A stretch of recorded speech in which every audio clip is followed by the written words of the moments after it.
energy that I had out on the field was the same thing I felt when this thing showed up. Oh dear.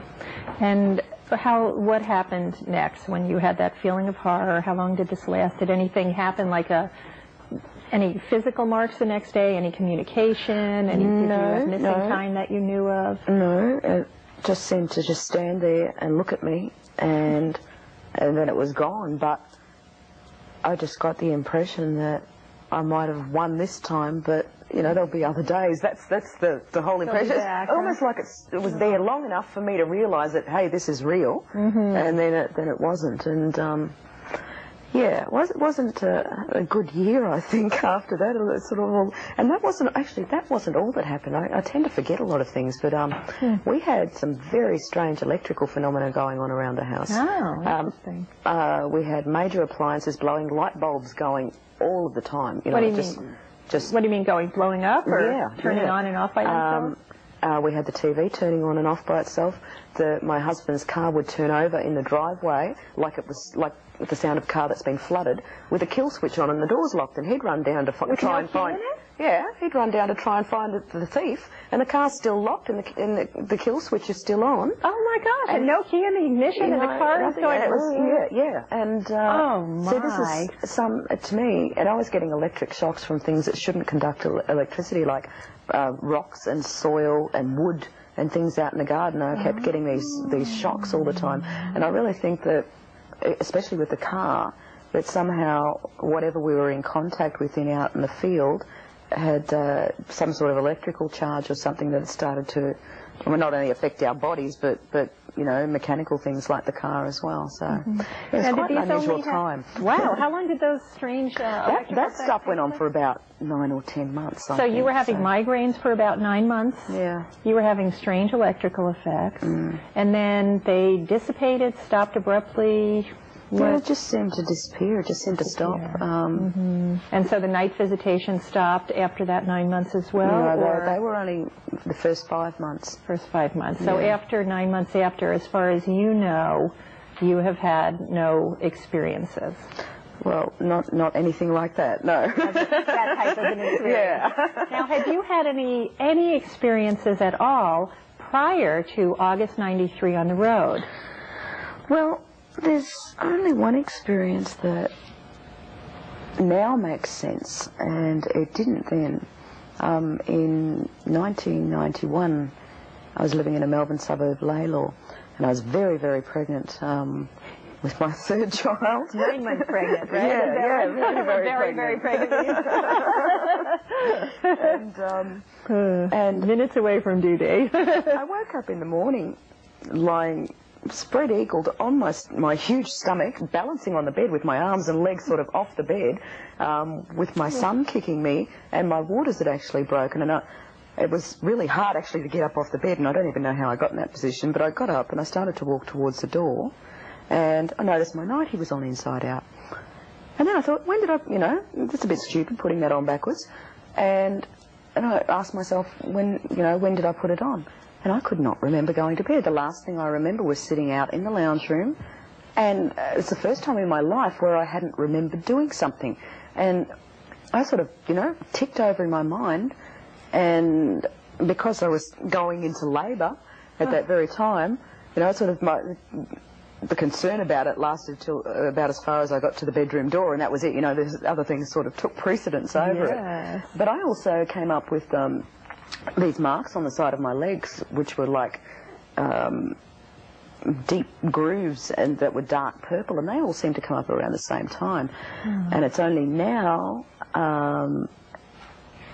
after I've learnt a lot about UFO experiences and everything, that they're the classical scoop marks that a lot of UFO experiences actually have. And if you actually feel them, you can feel what feels like a hole going down through the muscle tissue, right down like a punch biopsy.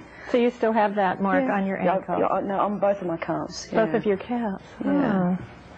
So that does look like something else strange happened there, but now, was the birth healthy, normal? Everything went fine when you went to a hospital? Yeah, well, I had to be induced, but the birth was fine. And your son is how old now? This is your youngest? Yeah, he's 8. And look at that big smile. He's a cutie. He's a cutie. Oh, yeah. Wonderful. So he's 8 years old now. And is there anything unique about him that you've noticed that perhaps you think is well, he's Mommy's little angel. Unlike the 13-year-old. No, I'm kidding. Yeah, exactly. He used to be Mommy's little angel. And will be again soon. Yeah, so there's nothing in particular about his health or his thinking, philosophy, mental capacity, well, he's everything? a very, very compassionate child, but whether that's got to do with the way that, you know, different children are raised, you know, you learn by your mistakes, I guess. Otherwise, yeah, otherwise he's regular, everyday, wonderful kid, huh? Yeah, that's it. Ah, well, wonderful. I'm glad to hear that. I mean, in looking back, that's very nice that everything went smoothly.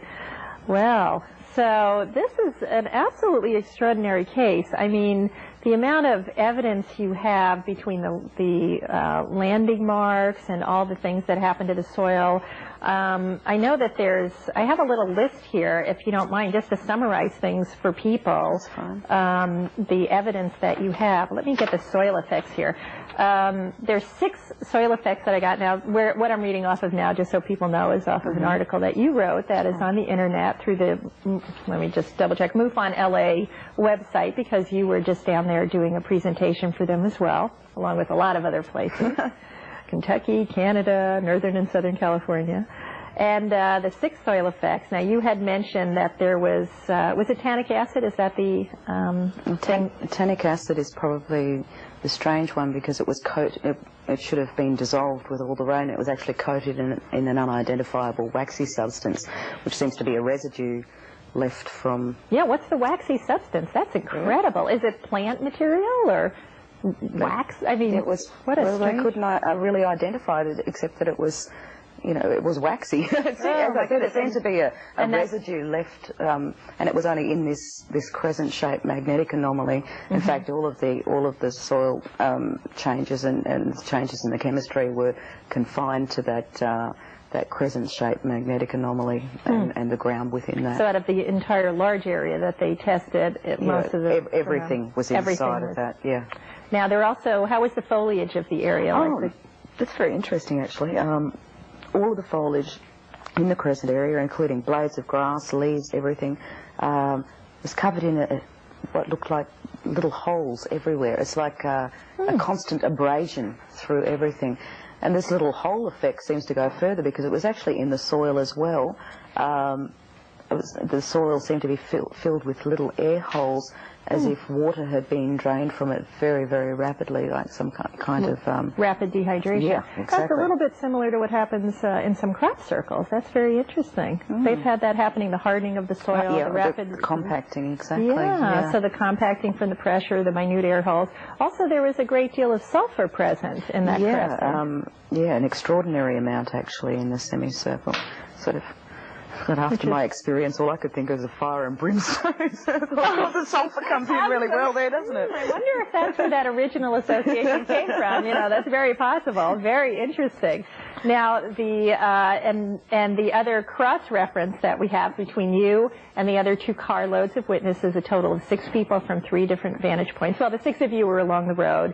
What you all share together is, as we saw earlier in the show, the drawings of the crafts that were all drawn separately, yet clearly, you know, you all saw the same thing, the drawings of the beings. You and some of the other women had similar medical problems after. Did any of them experience the migraines like you did, or any unusual electrical effects around their homes? I am not sure of the... Actually, you're now asking me questions that I should have been asking myself. Thank you. Now I know what to ask for. Call that researcher when you get home. I have been, you know, I am aware that they've had some kind of visitations afterwards. Oh, they did? Too. Yeah, the ladies did. As for electrical phenomena, I don't know. Bill did seem to have, that was the male from the second party, did seem to have one unusual factor with his experience is that directly afterwards he started losing quite large clumps of hair from out the back of his head, and within a very short amount of time he developed quite a large bald spot. So there seems to, I don't know whether it's effects of radiation or what it was, but... Now, did you have any reaction as if you were exposed to radiation or anything like that? Well, this is what makes me keep thinking back to the Laylaw, the incident that might have occurred 2 years before, was that I got very, very ill after that, and I started losing hair by the handful. The same this was sort right of after the birth of your son, after the event where you woke up. And I actually had to. Oh dear! I actually had to be rushed to hospital with what was supposed to be appendicitis, and they did an emergency operation on me at 1 o'clock in the morning. But first they did a blood test, and one of the signs of appendicitis is that your white cell count goes sky high. Right. And yet when they got inside, all they could find was some sort of inflammation, and there wasn't anything wrong with the appendix, just the whole inside of me had become inflamed. And what I find is unusual is that radiation has the same effect, that it sends the white cell count soaring, and you know, sort of all happened around the same period, and it really makes me think that that you might have had some radiation exposure on the event that occurred before the August '93 event that you talk about in this book. Now, your book Encounter is not available at the moment. You have sold out of all your copies, and people are going to just have to wait while you find another publisher in the hopes of making it available, or if they're very lucky, they'll find it in a used bookstore, but it's not available at the moment. It hasn't been published in the United States yet. Now, if people do want if people want to reach you, however, are you open to hearing from some of our viewers here at the UFO Connection? How would people get in touch with you, Kelly? Usually by email. Okay. Would you be willing to say your email address for people? That's fine. It's all lowercase, expo, E-X-P-O, at i-o.net.au. Okay. Read it one more time. Say it one more time. Okay. That's expo, E-X-P-O, at i-o.net.au. Well, thank you. We really appreciate that you're willing to hear from our viewers. This is truly an incredible case. And if people do want to learn more, even though they may not be able to find your book, perhaps they can find more information about you on the internet anyway. Do you feel that there's any site in particular that might be more accurate for... MUFON? MUFON, okay. Go to MUFONLA.com.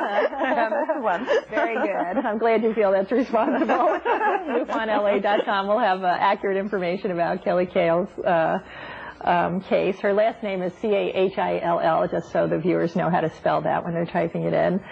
Well, Kelly, this has been incredible. Like I said, we're very honored to have you here. We really appreciate your making a special trip up to Sacramento just to be on the UFO Connection. It's been an enormous treat to meet you. And again, I want to thank Tom Potter for being responsible for bringing you up here and hosting you up here. It's been a treat. And I'd like to thank you for joining us here at the UFO Connection with our extraordinary guest all the way from Australia, Kelly CaHill. And remember,